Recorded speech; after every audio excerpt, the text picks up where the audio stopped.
C'est une journée pas vraiment comme les autres. Ces élèves ont quitté leur collège de la Binquenay pour les rues animées de la capitale. Un voyage à Paris, dans une ville où gastronomie rime avec excellence. Pour commencer ce voyage culinaire, cap sur l'Autriche pour découvrir les saveurs d'un autre pays européen. L'ambassade leur ouvre ses portes. Je vous invite à me suivre dans le grand salon.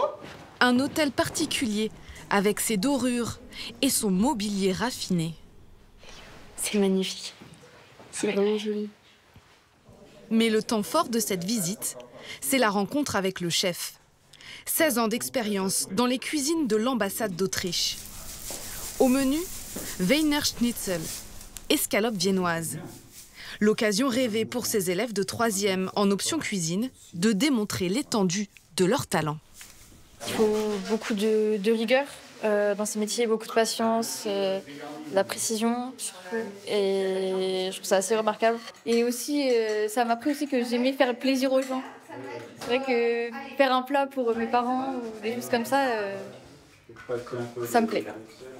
Une jeune brigade formée par ces 2 enseignantes, avec un objectif, offrir à ces élèves d'un quartier prioritaire une première immersion dans le monde professionnel. C'est quelque chose qui nous importe aussi beaucoup, c'est que l'entreprise soit plus présente à l'école.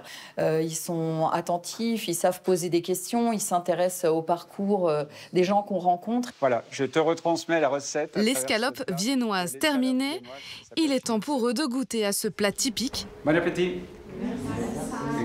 Dans un décor majestueux, une salle de réception de l'ambassade d'Autriche. C'est moelleux en même temps, c'est croustillant. C'est bon. Après le cours de cuisine, une nouvelle surprise attend les jeunes Bretons. Direction l'épicerie du Bon Marché, véritable temple de l'élégance et de la sophistication culinaire. L'idée, c'est de faire briller leurs yeux et puis surtout de leur faire goûter des choses qui peut-être qu'ils n'ont jamais goûté. Au menu de cette visite, viennoiserie, brioche gourmande, mais aussi des découvertes plus inattendues, comme ce fromage au lait de vache fumé au bois de hêtre. Un voyage loin des salles de classe qui restera gravé dans leur mémoire.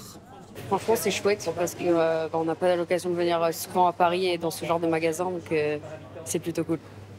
C'était une journée incroyable. Si c'était à refaire, je le referais 1000 fois.